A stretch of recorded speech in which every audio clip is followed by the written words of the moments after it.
Welcome to Exploring Digital with Purr, a podcast for entrepreneurs and CEOs who want their businesses to benefit from a digital-first approach. Hi, and welcome to episode 2 of Exploring Digital with Purr. I'm joined today by Ben Leeves, who's senior partner at Consider Creative and long-term partner of ours at Purr. Hi, Ben.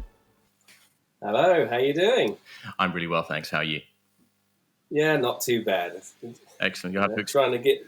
Sorry, go on.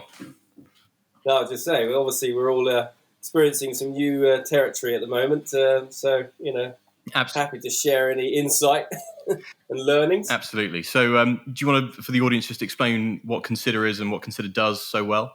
Yes, of course. Yeah, what's our elevator pitch? Good question. Well, Consider. Yeah, we've been around now for around 17 years, so we're quite old. We are 20 people. And we're an agency that pretty much just favours working with any organisation that has a strong social purpose. So our sectors are charities, educational institutions, member organisations. Very powerful set of clients. We're very privileged to work with them. And as you can imagine, at this present moment, they're facing some seriously big challenges.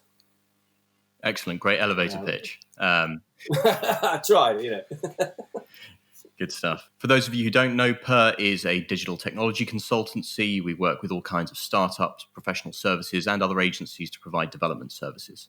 So, Ben, the reason I wanted to catch up with you in particular is that for a long while now, we've been talking about flexible and remote working policies. And it's a conversation we probably started over a year ago. And I know it was something that we'd put in place and Consider were exploring put in place. And then suddenly 2 weeks ago, it was urgently needed to put in place. And I just wanted to catch up a little bit on maybe the history of why it wasn't in place previously in Consider to begin with. And then the journey you took over the past year until this little crisis we're experiencing.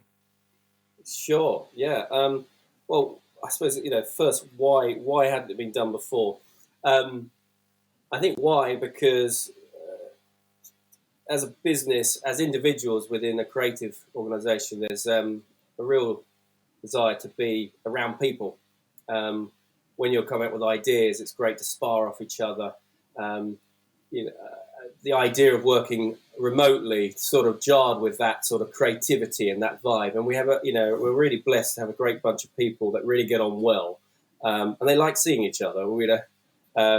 So it was quite alien to us to think about working from home. What changed, though, for us over the years was that, there's a couple of reasons, really. One, I think the team deserve some time at home, a bit of freedom.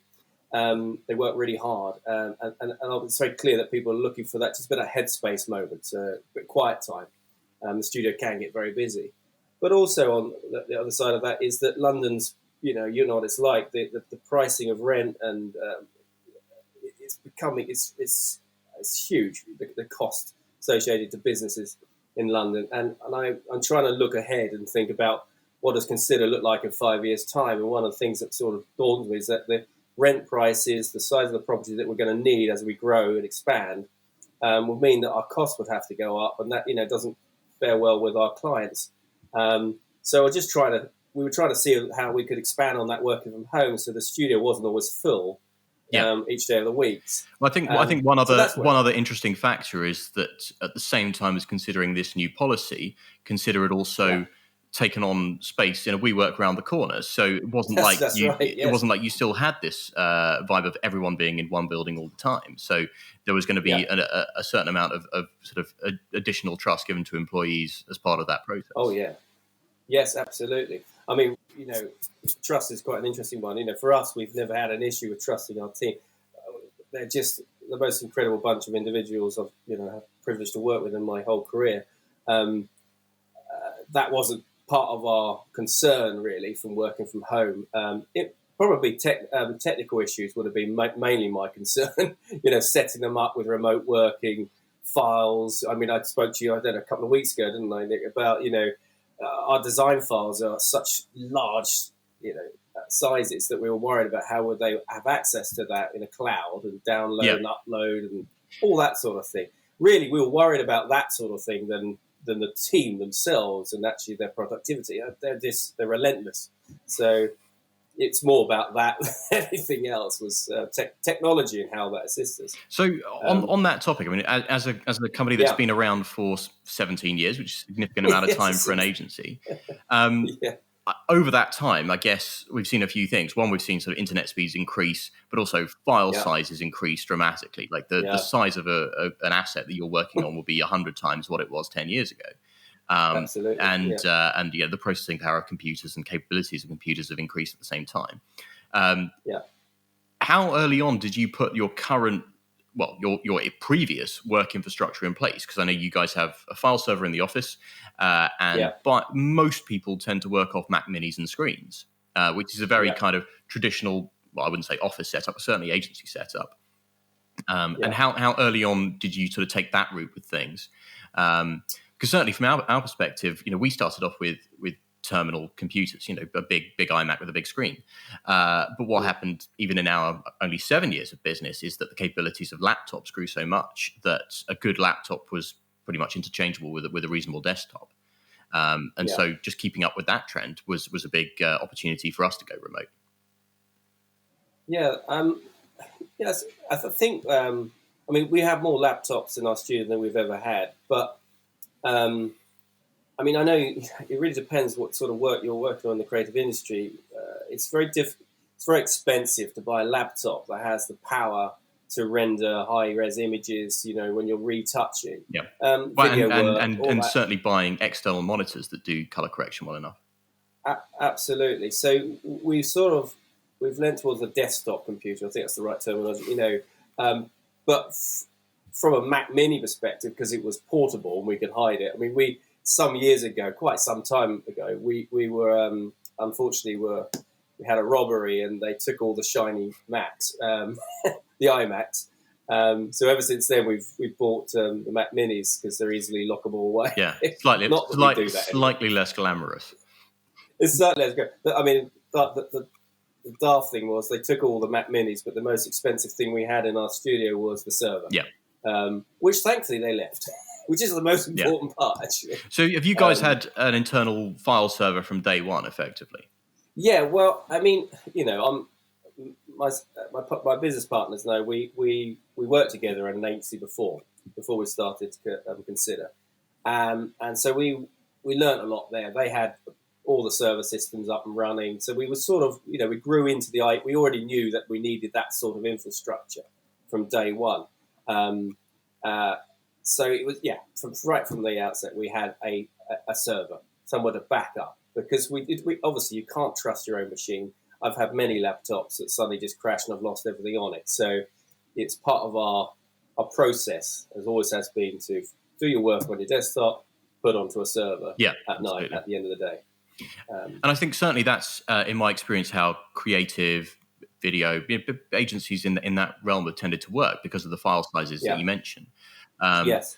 I think possibly we had an opportunity, or it was an easier process for us to not have that file server from the beginning, because I didn't start as a 4-man team ex-agency. I started as a freelancer and grew from there. So there wasn't this opportunity almost at the beginning to invest in expensive infrastructure.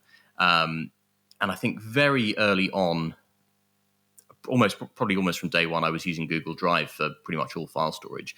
And then at least in my line of work, or Purr's line of work, the actual kind of transactional bits of information that go between your computer and the internet day to day in terms of coding is pretty light on resource consumption. Just committing code to GitHub has a pretty light impact. So it was an opportunity for us, and so hence it was only in fact last year that we ever bought physical servers that we put in our office, and they were just for testing some stuff and running some internal training bits and pieces. So servers have always been an afterthought for us, and I think that's possibly just partially the benefit of having started 7 years ago rather than 17 years ago, is that we were starting with a faster broadband connection. Part of that has come from a tech perspective rather than a creative perspective. But I'm really interested to know what the solutions you put in place are to cope with the fact that you do need these big files, and your staff need to swap them around, and they won't know necessarily for the long term. I mean, if this is a 6-month shut in rather than a 3-month, what they're going to be working on, you're not going to have the assets. So, what have you put in place now, and what do you think you're going to need to expand that to? Well, I mean, it's a constant changing world at the moment for us in that area. But I mean, yes, we have a physical server, but it's always been, in the last few years, that has always been backing up to a cloud. So there is a version out there. So we have VPN set up on all our machines, everybody working from home, so they can access it. Obviously, the problem with that at the moment is that, if I get this right, I'm not that technical, but it has to go to the cloud, goes down into our server in Old Street, pulls a file back up to the cloud, then back down again. That in itself is it's a big lead time. It's a big lead. So that's working okay. Obviously, at the moment, last week that's doing its job. Obviously, that's not sustainable. So Phil, my business partner, who's much more technical on these sort of things, he's now looking to the physical server. Really, I suppose in a sense will become obsolete. What it's all going to be done is it'd be the other way around. It's going to go up to the cloud. Everything goes saved to the cloud.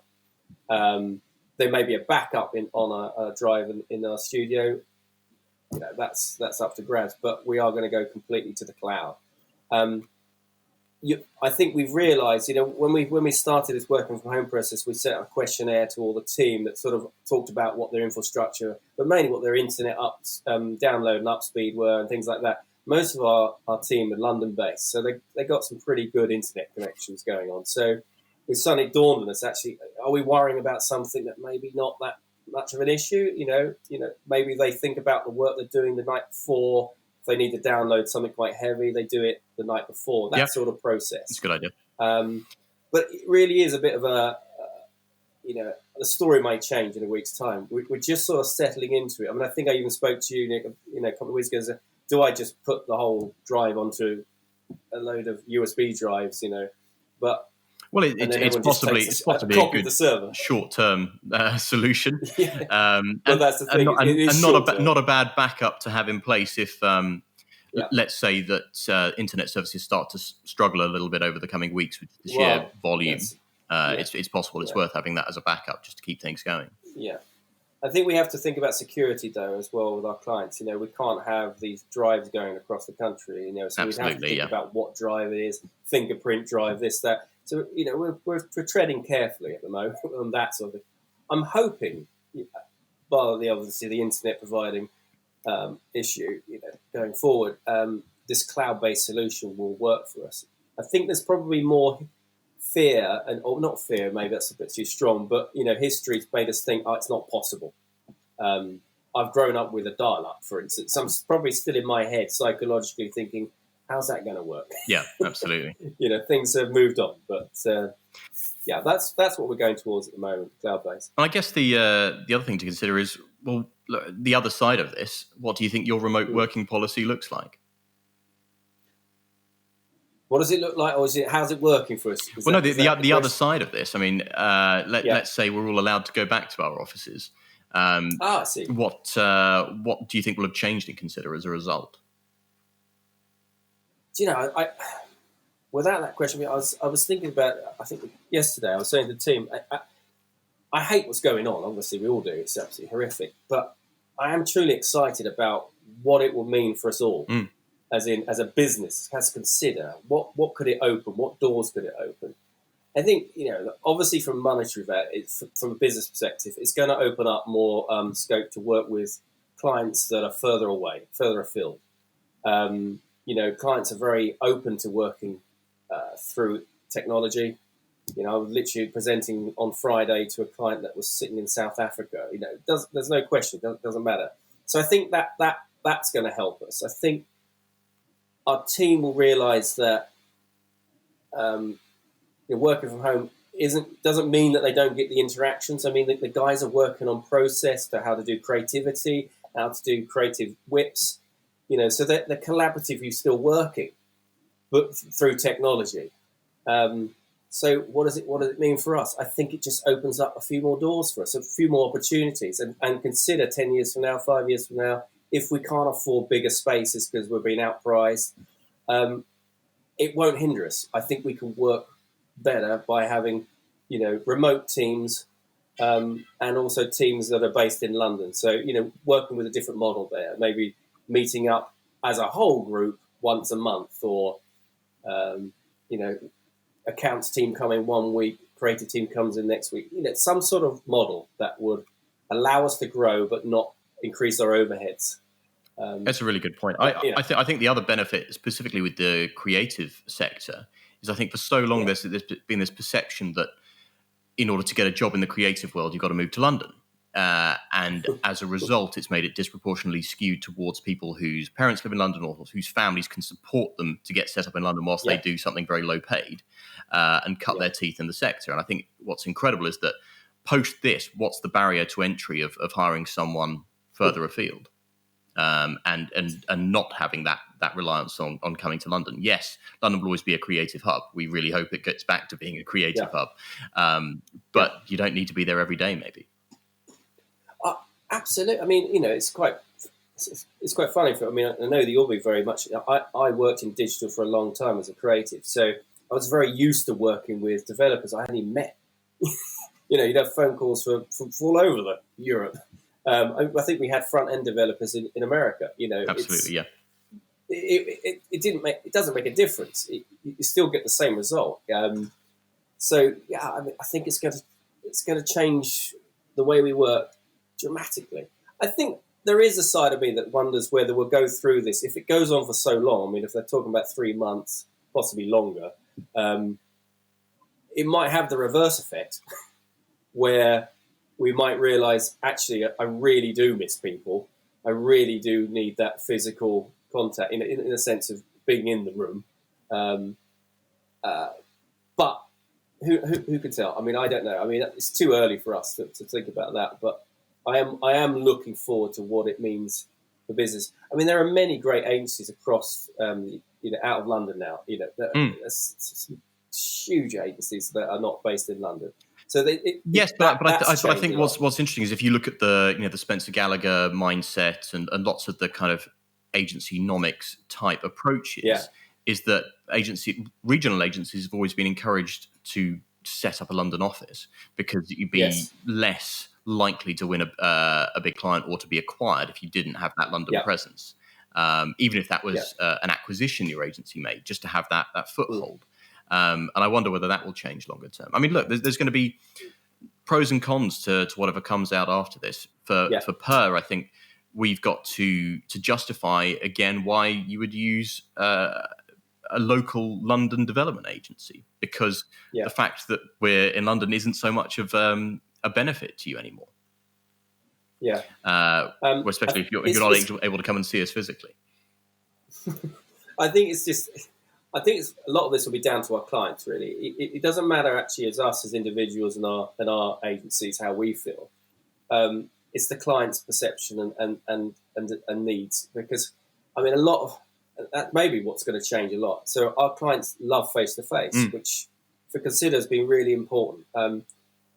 It's very difficult in our industry to be up against another agency. What's the difference between us? You say you do great design, well, so do we. We do great research, we do proposition, well, so do we. There's not.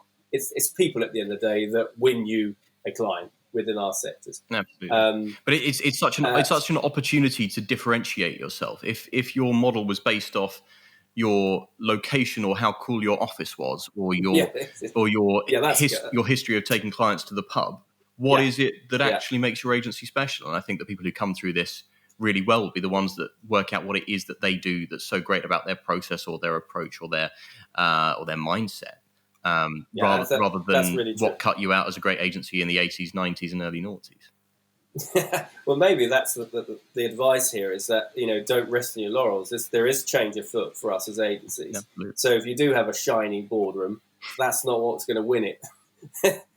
Come the end of this crisis, your shiny offices is not going to clinch the deal. I remember when I briefly worked at another agency getting on for 10 years ago, and the effort they went to. They were being filmed for a documentary at the time, and the effort they went to for customizing the boardroom to impress a particular client.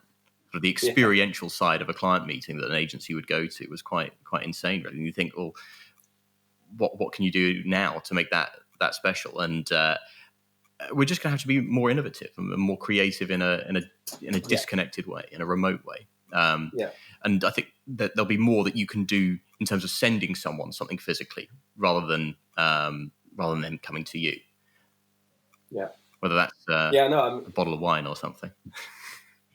A virtual wine at the moment. Yes. Harder to get hold of wine. That's just true. I think it's going to be some very interesting times ahead. But I'm mainly looking at it as a positive thing. I think it's going to be great for our teams because they can see that there's, not a lot will change from having to work remotely. When we come back, you can spend a bit of time in the studio, but you could also work from home and still have that same culture that you've grown and loved within your agency. Because at the end of the day, that's what scares us as owners, is losing that cultural thing you've worked so hard on and you've tried to keep. When you fragment a team, it's all about, you're concerned how much that would affect that culture. Yeah. Are you doing a lot as a team now in terms of trying to keep the team motivated, monitor mental health, just keep the camaraderie up? Well, we're quite fortunate. When I spoke to you some time ago, as you said, about sort of a working from home policy from our perspective, it's like, we'd already been putting a load of things in place that we just hadn't realised were setting us up really well for working from home. So for a very long time now, we have what we call huddles.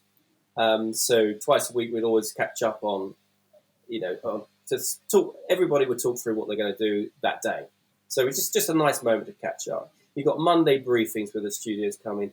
You've got account management catch-ups, and you've got creative team catch-ups. And as me and my partners, we have 2 days a week that we catch up.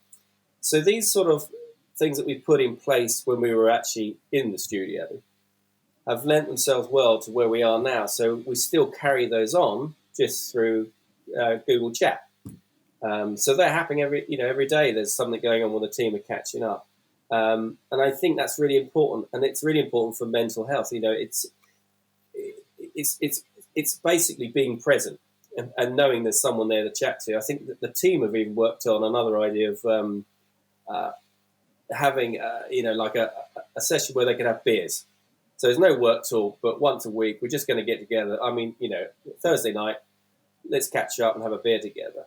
It's that sort of thing that we're looking at. I've already, got I think we call it Friday virtual beer at 5:00. Yeah. Things like that. We had a very unusual remote leaving drinks yesterday. It was quite. Oh, did you? Yeah. Of course, yes. Yeah. Well, these are really good things that you don't stop because you're not in the same room. Yeah. You innovate through. Oh, not innovate. It's hardly innovation, is it? But Google Chat's sitting there. We've all got this. There's hundreds of WhatsApp, whatever you want. Yeah. It's all at your fingertips. Well, and we've been using Google for a very long time, so it's natural for us. Yeah. It was quite funny, though. You know how normally if you go to work drinks somewhere and then gradually people slip away. Oh, sorry, I've got to be at X, Y, and Z. It's much easier when you just hang up on a video call. It's true enough. Very good. Yeah. There was one other thing I wanted to ask Ben about, and I think we represent we've got different setups as agency owners in that you're quite unusual in that you live in the village you grew up in, having kind of moved to London and moved out to a village, which is, a commuter area and somewhere you can still get to work in easily. Whereas I recently took the step of moving 140 miles away, which was becoming part of my life and adapting to more remote working, but still being in London a lot. Do you think more agency owners will be tempted to kind of live further away out of your business partners? Do you think any of them would actually take an opportunity after all this to go, I fancy living in France? And do you think that would work? Well, now you said it, they might. I'm sure. There is possibilities there. I don't know. I have no desire to ever be away from my agency or or your village. Or my village. I certainly have. I don't mind moving away the village if it's a chateau in France. I think it's more important for us to think about the team and what it means to them. It's like working from home. It's like we as owners, yes, we can work from home because we're not doing the day-to-day stuff. But I want to give the team that chance. Now we've got team members that have got children. They may want and need to be moving out of London. They may need that help to be able to say, can I still work with an agency that's based in London but not be here 5 days a week? Mm. I think that's what's important. If that means myself or my business partners can do the same thing, of course, that's great. But I want it to be not just for us because we own the agency. That's great. I'm off to France. Yeah. If that makes sense. I know that's what you're saying. No, but, exactly. But it raises an interesting point because at Purr we implemented a remote working policy, and that was about 18 months ago now, and we shared it with you guys very early on, I remember. But yes, you did. Yeah. It was something that I tried to get the team to use as much as possible, in anticipation of knowing that in the foreseeable future I intended to use it more myself. And it was a really good exercise to get the team used to it before the director used to it. But I guess all of anyone's staggered rollout plans for remote working went a little bit haywire recently. That's it, mate. But, on the flip side of it, it made us stop thinking about it and just get on with it. Thanks, everyone, for joining us for episode 2 of Exploring Digital with Purr. And thanks also to Ben Leeves from Consider Creative for joining us. Look forward to chatting with you next time. Thanks for joining. Remember to subscribe and follow us, and to share today's insights with other businesses you know who want to stay relevant in a digital-first world.